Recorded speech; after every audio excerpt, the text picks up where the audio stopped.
I hope that you have had a good break. Now, for the last part of the day, I'd like to present Alberto Troccoli, Eddie Coming-Platt from the ECMWF, Hannah Bloomfield from the University of Reading, and Penny Bowman from the WNC. Who are going to join me in the presentation of the practical challenge of the summer school. We are going to present introducing practical about co-develop your own climate service component, including the introduction of different platforms. For this, Alberto will begin with a presentation that we have prepared for you. So, Alberto, when you want, the floor is yours. Okay, thank you very much, Juan. And we are now starting the sessions on practicals. So far you've heard a lot from us, a lot of lectures, and you've been able to interact on the chat. But from now on, you will be able to also interact more closely, and we do want you to interact because this is a summer school. We want you to learn and interact with each other and with the mentors and so on. So if I can share now, yes, I'll stop the other. Okay, so I have a few slides here now to introduce the practicals and go through some of the elements of the practical exercises. We spent, I must say, we spent quite a bit of time in the organizing committee to put together this practicals program, and there may be some hiccups and so on, so please bear with us, but I do think it's an excellent program, and I hope you will enjoy, and certainly you will learn a lot from this. So why are we running this practicals? And it is the objective is for you to gain experience in co-developing climate service components. So it's not just so it's not going to be a climate service as a whole. You're not going to come out of the summer school knowing all the elements of the climate service, because it's too much. We are providing them through the lectures, but for the practicals, we will ask you to focus on just one component, given the time available and the complexity of the material and the matter that we are dealing with. So we'll focus on one component. I'm aware you've been asked to choose amongst the components, and you provided your preferences, and so we now have the groups already formed, and we'll tell you what these groups are later. There's also the opportunity to interact and learn from your mentors. So each group will have assigned a few mentors. They will rotate during the following lecture sessions, but we'll keep in touch also amongst them. So if there's any matter arising, we'll communicate amongst each other, and they are there to support you, but the main work should really come from you. So we'll work closely with your peers and establishing also new connections, which hopefully will continue beyond the summer school. This practicals also is an opportunity for you to showcase your new skills. The way we'll progress this is that we're going to form four groups. So each group is again for each of the topics that we selected, and you'll be allocated time for group work during the summer school in sessions 3, 4, and 5. If you are keen enough, you could also arrange with your group members to meet outside of the allocated times. That's up to you to decide. We will present the teams and some additional information at the end of the session that Juan just introduced. So we'll go through one of each of the group one by one, but then next week we'll go in much more detail. The groups are, as you will have seen from the email asking you to choose the groups, Group 1 is about stakeholder engagement and co-creation approaches. Group 2 is about data retrieval and processing of seasonal forecast. 3, assessing accuracy, skill, multimodal combinations of seasonal forecast models. 4 is climate services business plan, and 5, evaluation of seasonal climate services. So you can see there are different levels. They're more technical, like 2 and 3, technical scientific. 1 and 5 is more on the social science, and 4 more on the business commercial area. And these are all key aspects in a climate service. These are all key aspects in a climate service. So there's no one group better than another. They're all critical for establishing a successful climate service. So whichever group you're in, please do your best to represent it, because at the end, we'll have, at the end of the summer school, each group will present the project in front of a panel. So it's like a pitch presentation. And so you'll have to show what you've done, but also trying to, there's a little bit of competition with the other groups. So the best group will be selected at the end. In the next session, before we go and meet the mentors, which were listed, I didn't go through, but they were listed on the table. In this remainder of the session, we have Juan, who's going to present a little bit about the stakeholder importance. Claire already mentioned how important it is as part of the creation of climate services. We heard also on Tuesday about this. Then Penny is going to present the TO tool. You've already heard about the TO tool earlier. We go a little bit deeper with that, but then you'll have the opportunity to use it also in the practicals, as well as some other tools that are going to be presented, like the climate change service platform by Eddie. And Hannah is going to provide additional data resources for particularly group 2 and 3. And then, as I said, we meet your team and mentors. So I'd like to now hand over to Juan for the presentation on stakeholder importance. And at the end of the session, we'll have also some question and answers. Thanks. Okay, thank you, Alberto. So just a few tips. Claire did a very good introduction on co-production, collaboration, and how you must care about the stakeholders. She also has shown this picture that you have here about a cycle of the user interactions that you need. I just wanted to remind of a few things that usually are left aside and are important when dealing with stakeholders. The first one is that when you engage with a stakeholder, or if you are a stakeholder, be aware that you need to be active.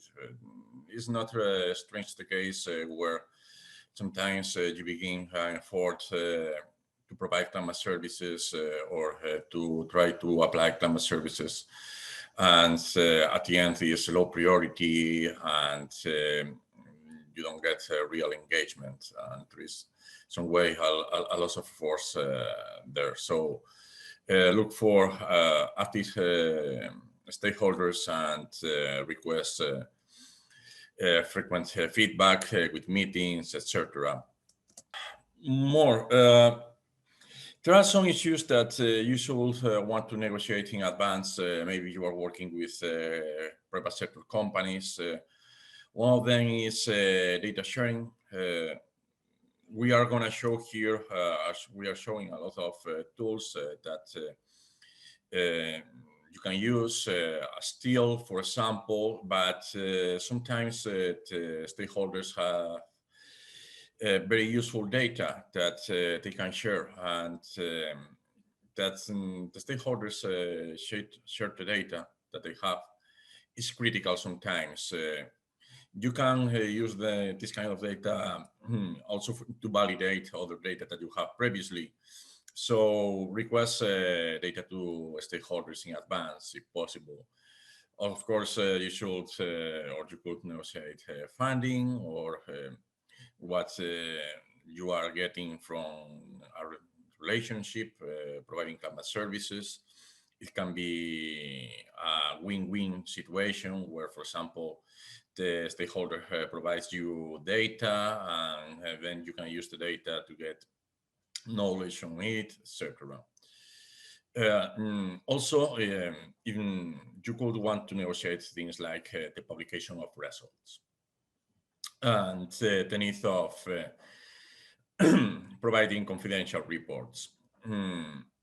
It's not strange the case where a private company is asking you for a service, and however doesn't want that this published maybe as a paper in an academic journal.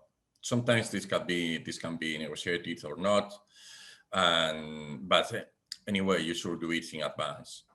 In a similar way, any patent that can be obtained from the relationship with the stakeholders should be negotiated in advance. Usually, you could sign contracts for all these things, providing sometimes a given amount of money that should be satisfied by any of the parts in case of loss of data, etc. And if you are working with maybe a multinational stakeholder, one of the things to negotiate for your legal teams would be the courts and countries where any dispute has to be dealt. Other things are technical issues related to software and platforms. Be aware that in some cases, many stakeholders have information technology systems that computers that simply has a few features that have to be satisfied, and you cannot simply work on any technical solution from the computing point of view that can be applied. It has to be something very specific sometimes. A problem that you can find in the same stakeholder can have very different teams, and you will have to deal with all of them. For example, a team that is dealing with different kind of technologies, as wind power, hydropower, for example. A team that deals with operational forecasting, or a team that deals with long-term planning, caring more about climate change than substitutional forecasting, for example. And also, it's going to be probably a team that deals with the economics of what you are doing. To complicate the picture, you will have the same company with different regional teams, and for each region of the world, they are worried about different things, issues, features of what you are providing. For example, the same company could be in a region worried about maybe heat waves, and in other about cold spells, things like that. In one region about wind power, and in other about solar power. And a couple of points on the final use of the information by stakeholders from my experience. It can be the case that at the end you provide a very good service, deal, information, and the stakeholder pays little attention to the improvements that you have suggested or you have what you have done. This can be because of policy of the company, maybe because of regulations or regulations being more important or more relevant for the benefits of the company. Simply be aware of it, don't get frustrated because of it. And also be aware that in the energy sector, sometimes companies can be very conservative. Unless a research result is obvious sometimes or has been some way tested by a competitor, they could not apply it simply because they don't think that it pays back to take the risks. And the final issue, always provide an executive report. And probably you're working with low-level teams that are worried about the day-to-day management of what the company is about, but they want to pass something to the upper levels in the company, and at the end, something that is 2, 3, 4 pages, not more than 10, can be very useful to show and demonstrate how useful is the knowledge that you have provided and what you have done. So this was all from my side for this. And now we are moving, and we are going to have with us Penny Borman, who is going to tell us more about the deal tool, and she's going to present a video. Penny has over 25 years experience in meteorological and climate data analysis and visualization. She worked on processing new observation types for numerical weather prediction at the United Kingdom Met Office for the first part of her career, then on new diagnostics and indicators in climate change prediction and impacts for the Met Office Healthy Center. She's a fellow of the Royal Meteorological Society and has interest in interdisciplinary links between the natural and social sciences. Penny joined the World Energy and Meteorological Council in May 2021 as a data engineer, and now she's working on expanding the data types and sources available in the web applications of the WMC. So welcome, Penny. Go ahead, the floor is yours. Thank you very much. If you took part in the competition earlier, I guess you'll already have seen Teal, our free online tool provided by WMC. It grew from other projects and engagement with users, some of which Claire mentioned in her talk earlier. It's aimed at those who maybe are not experts in processing and visualizing climate data.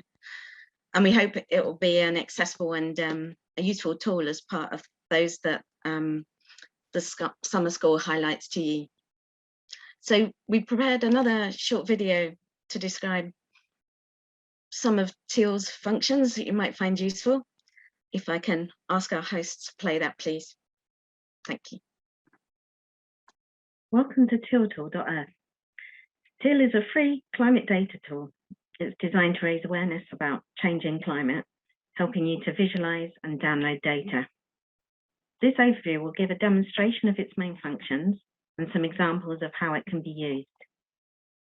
The first view on Teal is of the full globe. The data is from the ERA 5 reanalysis dataset. The colored buttons on the top left give a choice of variables to view: carbon dioxide emissions, solar radiation, precipitation, wind speed, and temperature. Here, temperature selected. Hovering over a country shows the value of the variable for that place. The value is also shown on the color bar in the bottom right. Holding down the left mouse button can be used to rotate the globe. Filters can be used to change the view from countries to sub-countries and also change the temporal resolution between annual, seasonal, monthly and daily.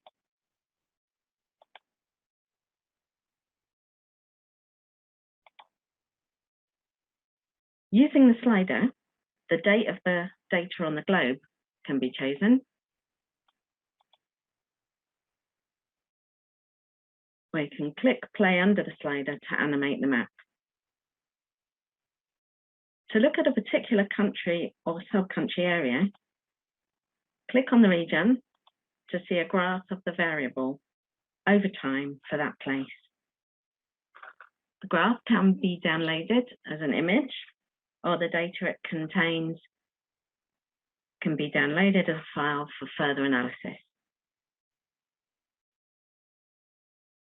Teal can help look at long-term trends or particular events with labels to highlight individual data points.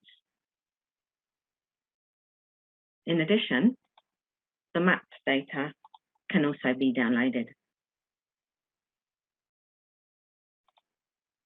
We hope to find this a helpful tool to investigate climate data.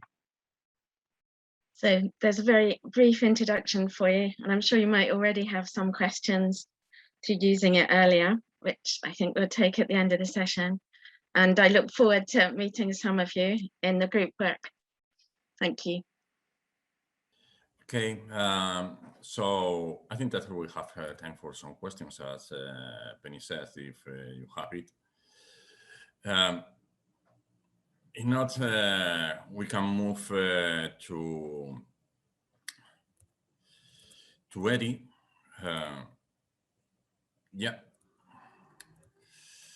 So I'm going to introduce Eddie. Thank you, Penny. Eddie Commonplat is going to tell us more about the 3.3S platform. Eddie is a data analyst for the 3.3S Climate Data Store, developing services and tools for the Climate Data Store Toolbox, and ensuring that all data available in the CDS is compatible to Box. The CDS Toolbox facilitates online processing of the data with the objective of making climate data more accessible to a wider audience. He has a research background in Earth observation, land surface, modeling in the context of climate-related studies. So, Eddie, welcome, and the floor is yours if you can share. Yeah.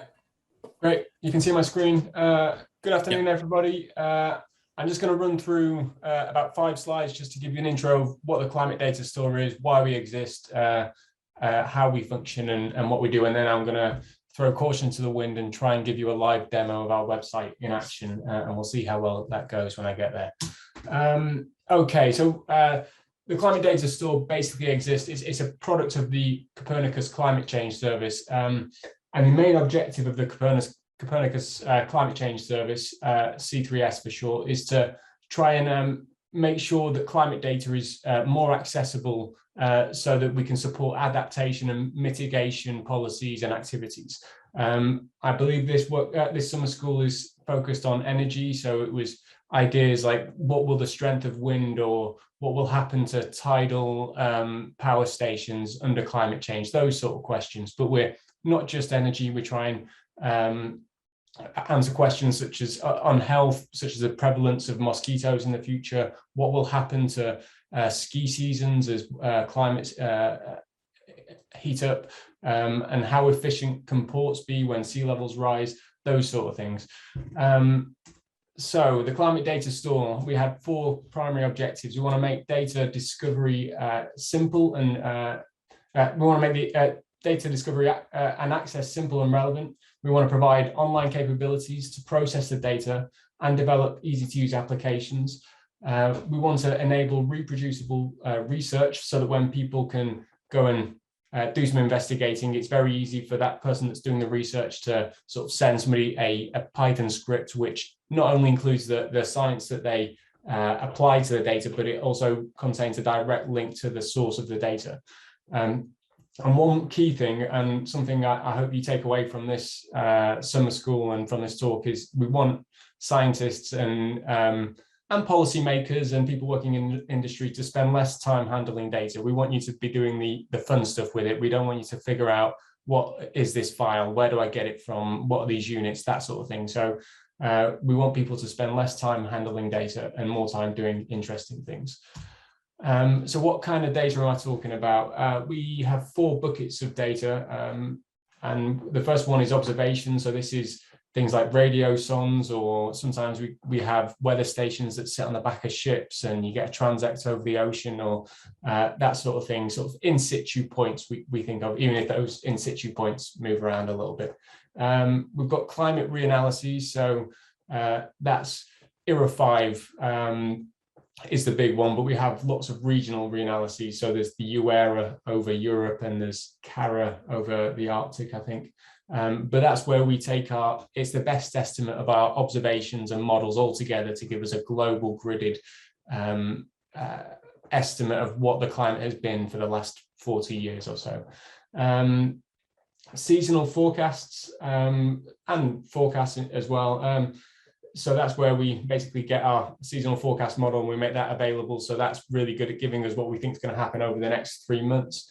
And we also have climate projections. We have the CMIP5 and the CMIP6 data to download and use it in our software processing suites. And we also have the regional, not interpolations, the regional climate models that have used the global climate model data as a boundary condition. So they're the projects. Cordex is the main one. And there we've got the data for Europe, and I think there's a couple of other regions that we have the Cordex data for as well. And the concept of the climate data store, just so you've got a rough idea of what's happening underneath the hood. We're called the climate data store, but one of our main objectives is to not store any data. So we don't host the data ourselves. If you look on the right end of this plot, I don't know if you can see my mouse, but we have data suppliers. And the idea is the data suppliers keep their data on their own servers and they can look after that business. What we do is we offer adapters which understand how to access that data and go and fetch it based on a common vocabulary that we have on our side. So if you ask for 2 meter temperature from our website, it's to say you can use that value to get the data from CMIP5 as you can to get the data from the ERA 5 reanalysis, that mentality. And then we have our broker, which basically does all the thinking and queuing, but then we have these 3 red blocks at the front, which are basically refer to our online processing suite, where we not only provide access to the data, but we then convert them into a common data format, and then you can write a little Python script and do some further processing on our infrastructure, and then download the answers that you want, or even just the images that you need. So to think where humans may sit on that horrible computer flow diagram, you may be an end user, this guy in the bottom right, this guy or girl, it's a blue person, can't tell, who lives just above the broker, and they just access the data. They just want to go and look at our catalog of data and download some files, and then they'll take that data and they'll go and do some processing on their own. But you might be an expert that wants to use our online processing suite, and you get this guy up in the top left, and you write a little script in our processing suite, and you can see he's produced an image of what looks like a temperature anomaly over Africa. And then you might even be a much simpler user that you don't want to write any code, you just want to look at the images that have been created by these people before you. So you just get to look at the this picture of Antarctica and a graph possibly showing the window of when ships could traverse the Antarctic or Antarctic. So they're the kind of end users we're trying to serve with the climate data store. And I'll give you a little bit more of a journey in that with my live demo after my slides. And just to give one last little advert, this is how what we're serving so far. We've got quite close to 100,000 registered users.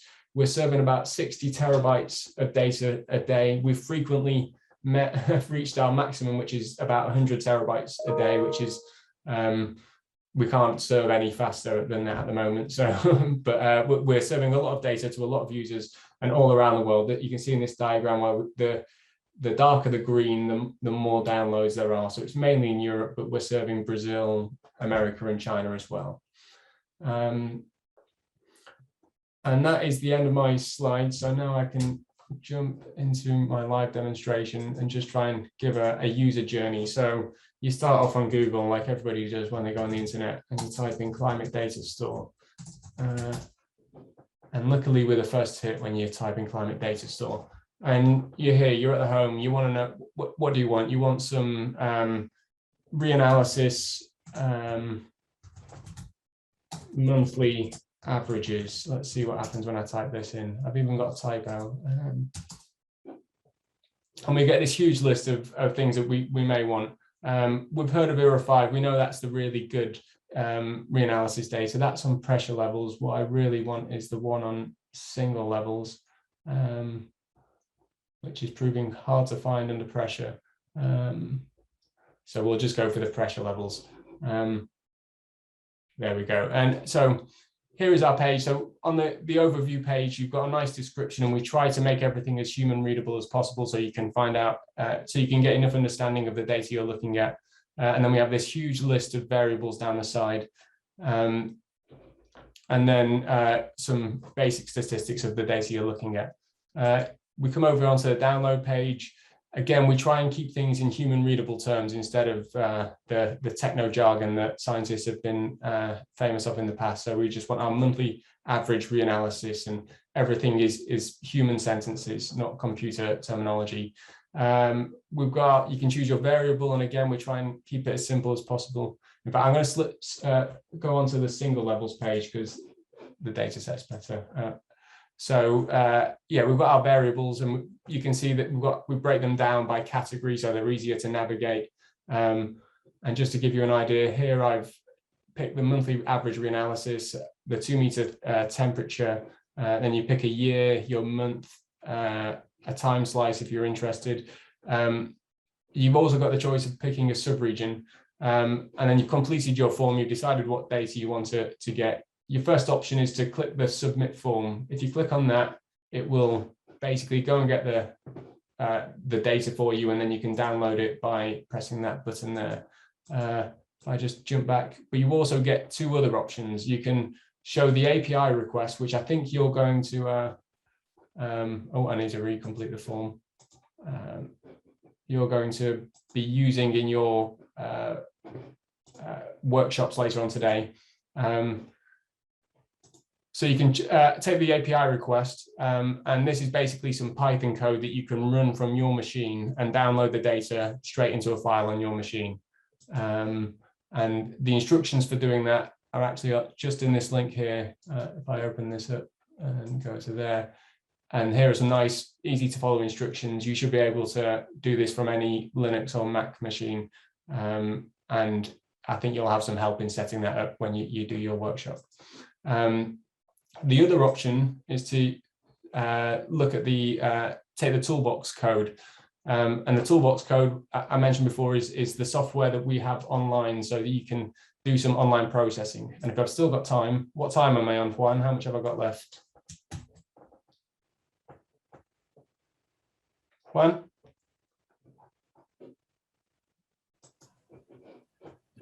Okay, so... how much time do I have left? What? How much time? Yes, yeah. Plenty of time, probably. I think that's 10 minutes more. Yeah. Oh, okay, cool. Thank you. So just to show you what I did there, I took the code from the Toolbox request. I just copied it. I need to just move this because and then I paste it into the Toolbox workflow, and then I run this. And this will go away and it'll fetch the data and it'll allow me to download it. If I just stick in a little print data here.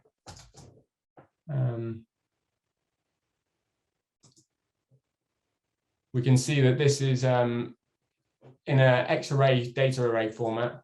So we can do a lot of the processing that you'd associate with data array. What I'm going to do, as I have a bit of time, is I'm going to plot this data on a interactive live map. But the first thing we need to do is we see that it's got a time dimension. So we want to flatten the data. So we'll take the annual average of this data, which if I go data equals data ct.q.average data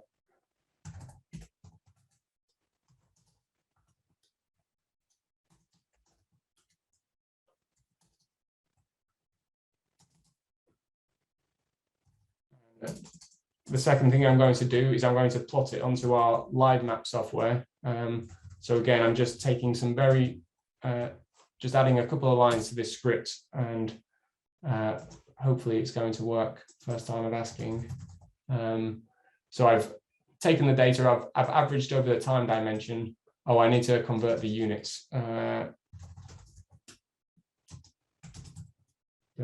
Otherwise, because at the moment the data is in Kelvin and we want it in the more human understandable Celsius. So again, just a nice little convert units command.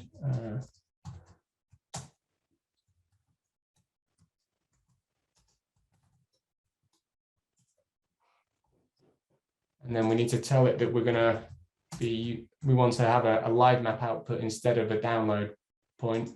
And this is the moment of truth. Did I manage to write the code first time of asking with no typos? Oh, I had one. Oh, I can't spell Celsius. That's the problem.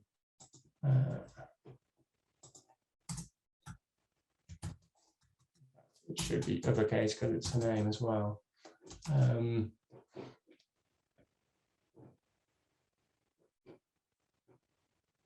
And there we go. We've taken our data from the ERA 5 reanalysis and we've managed to plot it onto this live map. And then we can explore the data. We can zoom right in.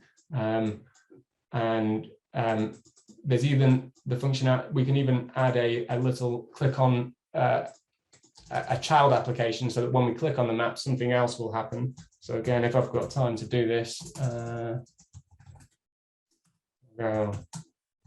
just define a new function, which is going to be called child. And it's going to take in as an argument the location. And it's going to have an output of just some markdown text.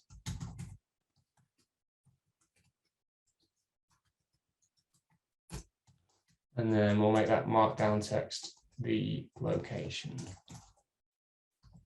And then we just need to tell our live map that we want, when we click on the map, we want to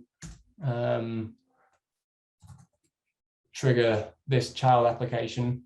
So I'll just save and run that again.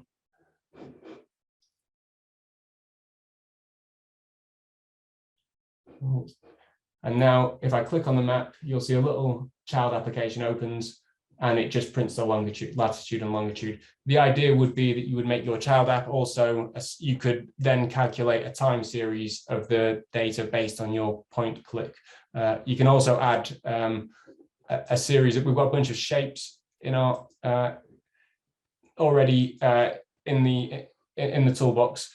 So you could add these to there and you could click on the shapes and then you could trigger a child app based on those shapes. This is all documented very well on the various help pages for the toolbox. When you open the toolbox for the first time, you'll have this on the tab on the left. You can then click on the documentation where all the functions are documented. But I recommend you click on the first link, which is Toolbox Documentation. And then if I just find that tab. And then you've basically got a nice intro guide with some really useful demo applications to get you going and processing data for whatever need you have. And unless I've got another couple of minutes to fill, I can finish there. Juan, or should I keep going? You have a couple of minutes more. Some questions are appearing in the chat, but Chiara has already shared the documentation. Thank you very much, Chiara. So go ahead. a couple of minutes more. Yeah. Cool. So if I bring us back to the homepage, if you develop a Toolbox workflow to quite an advanced state, you could make it a public application, and we may ingest it onto our website. So we have this applications tab there, and I'm just going to go to the energy one. I might have misunderstood, but I think you guys are focusing on energy. And we have this energy app that was developed by one of my colleagues. And if we click on there, you can see that he's already averaged over the European shapes. And this is data from one of the energy data sets we host. In fact, I think Alberto Tricoli was involved in creating it. And we may want to look at one of the other, here you can change the things, you can look at different variables. So let's click on solar radiation. You can change the statistic and the annual, the temporal aggregation you're looking at. We have this nice little slider so that you can slide through time and see how this evolved during it's based on the ERA 5 reanalysis data. So see how solar radiation has evolved over the last 40 years. And then you can click on a country and that pops up. Like I say, you can then produce a time series. And this is quite a nice one because you can look at one variable and you can choose to compare it against another one.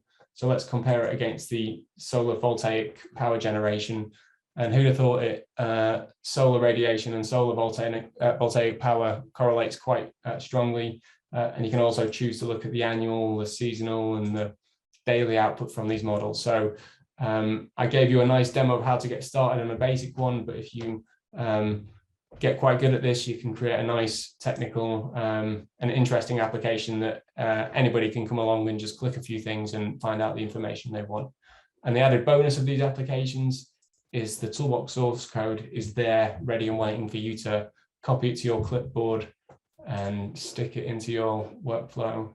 If I can find my workflow.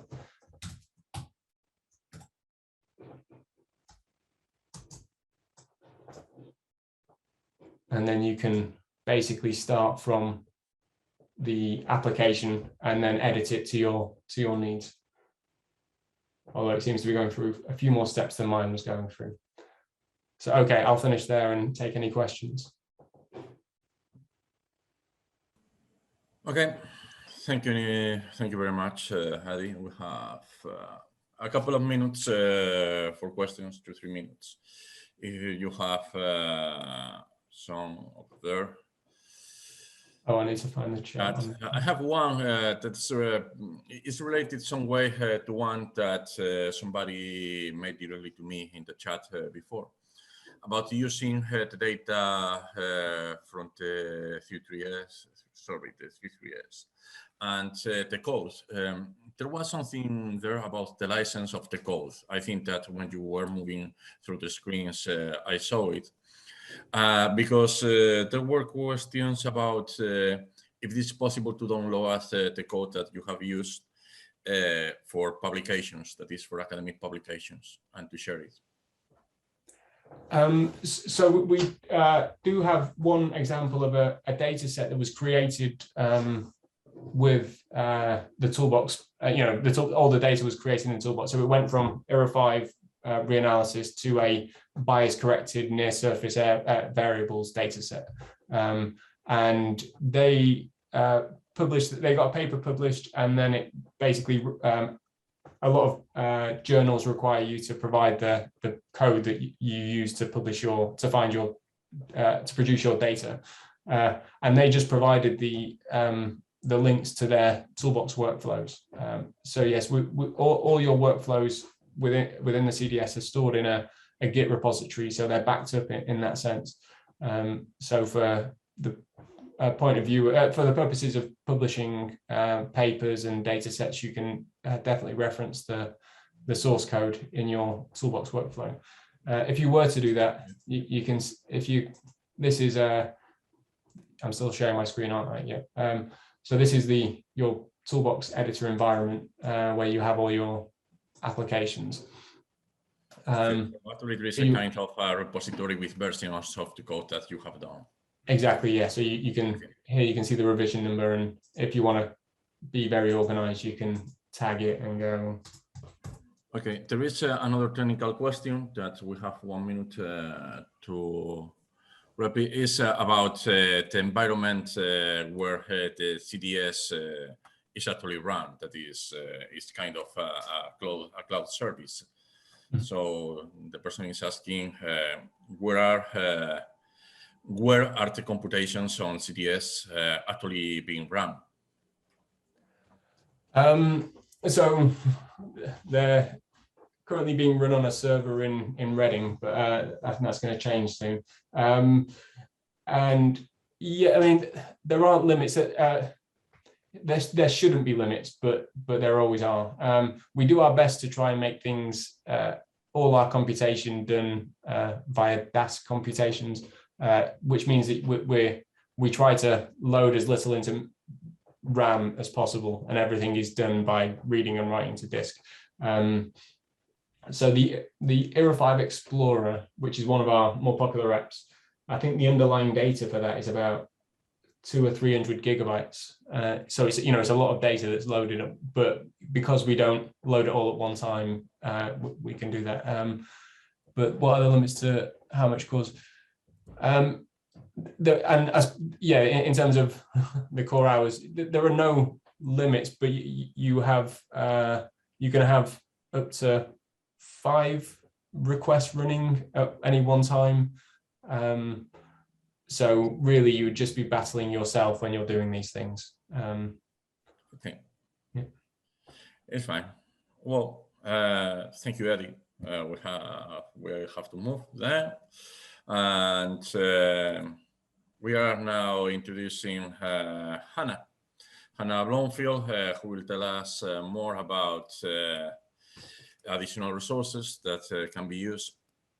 Hannah Bloomfield is a research scientist at the University of Bristol, who has spent the last 8 years working at the University of Reading, studying the impacts of climate variability and climate change on national level power systems.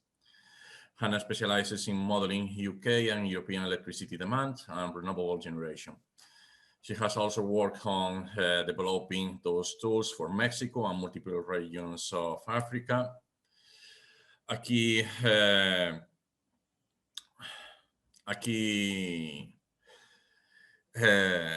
outcome of her work has been improving the accessibility of large meteorological data sets to non-specialists. So welcome, Hannah, and it's your time. Go ahead. Thank you. Yeah, can you see my screen? Just checking. Yeah, I can see at least. Perfect. Yeah, so hello, everyone.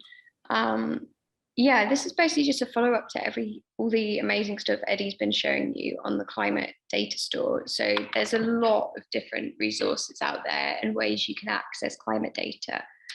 This is a rapidly developing area, and I think we just want to show you a few more resources that might be relevant to some of the projects you're thinking about today. So we'll skip through that. So yeah, I'm going to show you some more examples of available climate and energy data, and also a few repositories of past code that we've used. We ran some hackathons recently, and Eddie was showing you ways which you can download your API scripts, and from that, you know, you can write Python code.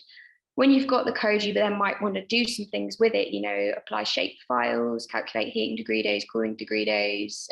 You know, we have lots of scripts available to make that more accessible, which we'll talk about later.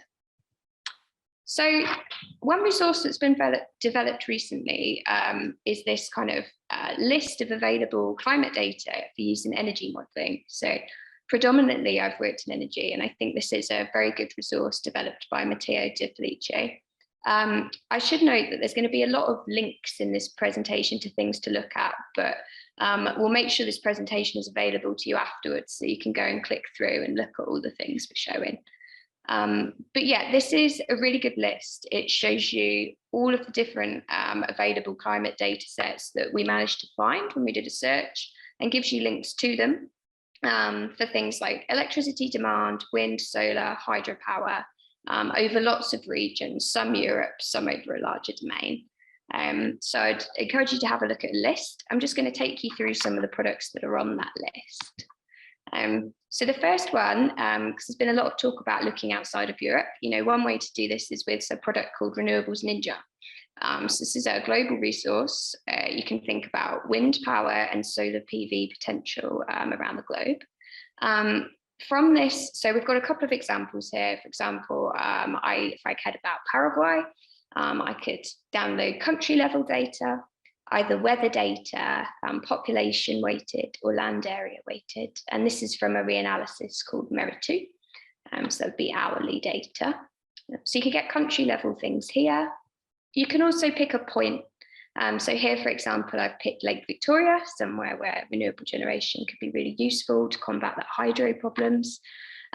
So you can either look at a time series for various years, or you can select the type of wind turbine or solar panel you might want to install and then download data from that point. So this is a fun resource. They also have some pre-prepared products for regions like Europe, which you could download from their download resources. As was mentioned earlier by Claire, another really great resource is the Esem Demonstrators. This is European climate energy mixers. So if this whole kind of concept of climate services is a little new, I think this is a great resource to kind of have a look around at the different variables that are really useful in the energy sector, different time periods. And for this, you can look at historical and a future climate. So you can start to think about climate projections. It has lots of different climate models in there. So you can start to think about model uncertainty, which I know is one of the things relevant for group 3 this week, but in a forecasting context. So yeah, another great tool to have a little look at. There's also an FTP. Well, I know you used to be able to, hopefully you still can download the data that goes behind the demonstrator there if you're interested in using some of it. We've used this in publications. Teal tool, I don't think we need to say any more about Teal because Penny and Alberto have done a lovely job telling us about this. But again, I think this is really good. If you've not really worked with climate data very much before, I think this is a fantastic starting point to get you into understanding what kind of things you can do with these different reanalysis data sets. So another product which might be more relevant to the timescales we're thinking about at this summer school.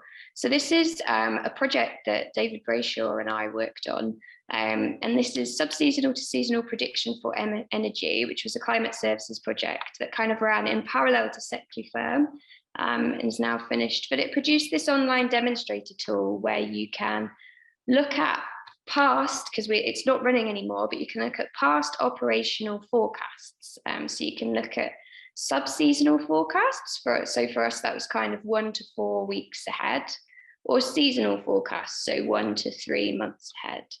And this is geared again towards the energy sector. So there's lots of variables. We're looking at the moment from the wind energy category, we're looking at wind speeds. But there's lots of options here. So you can start to think about if there's a particular skill level you're interested in representing in your forecasts. You can think about probability thresholds you're interested. So this is just set up to say, is it above 50% or not? But for a particular application, you might care about a different threshold. And you can't download any data from this, I don't believe, but it is a really nice way to start to think about some of the problems that you might be thinking about in this summer school. So for example, you can start to think about skill levels at forecasts in different models at different lead times, and also how skill changes with different variables. So here, this is an example of skill 2 months ahead in July 2019 for wind energy. And if there's colourful dots, it basically means we have some skill. So it's quite bleak across a lot of this domain. But if we were to look at variables such as 2 meter temperature, we have a bit more skill in this kind of 2 meter temperature variable. So you can start to explore the different skill levels seen in different models here. I should note this is not updated in real time anymore, but it has been taken on, I think, by one of the project partners. So there may be something new coming soon.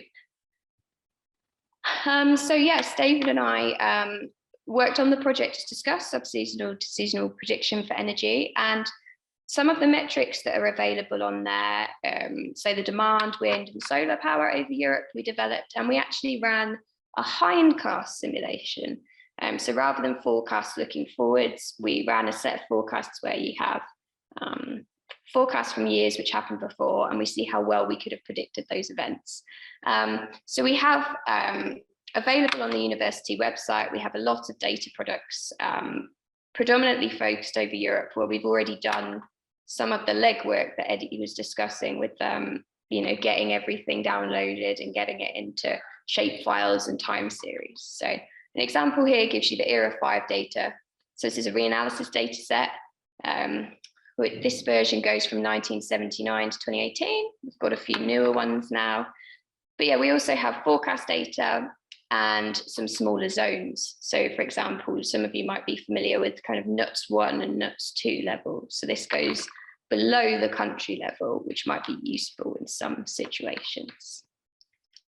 So definitely check out our website. Quite often when you start to work in this climate services world, the products we produce are not exactly what you would want. So you might want to kind of do some of it yourself. Because of this, we kind of published a data paper where we discussed our methods for how we process the subseasonal forecast data that we produce. So if you're new to this, the whole forecasting data thing, this might be a nice entry level point just to see what we did to process a forecast and some of the different steps that we took. Talked a lot about energy, as Eddie said, on the climate data store. It's a lot of resources for health, tourism, infrastructure, energy, and agriculture. So I just clicked the water management tab, because I think quite a few people here might be interested in water as well. And there's lots of hydrology related indicators, but also when I clicked around a bit more, there's river flow data, precipitation, all kinds of wonderful things on the climate data store. So finally, just to flag a repository of code, which might be useful, particularly to people who are going to be working in groups 2 and 3. We ran a hackathon earlier in the year thinking about energy and climate data. And in doing this, we had a few questions where we were linking energy people with meteorologists trying to work out new ways to do things. But as part of this, we put quite a lot of scripts online. So within this, we've got scripts to download data from the climate data store, how you can then load that data into Python, because once you've got a .NET-CDF file, you need to be able to do something with it. And then maybe put a shapefile over it, convert it into a more useful energy metric. So we've got some Python scripts and notebooks. We need to tidy this repository. So if you get a bit lost in there, do drop me or David Brayshaw an email and we can help you out. But yes, there should be some. There's the place to download the ERA 5 data is quite obvious in there. And in amongst that, it might take a bit of digging.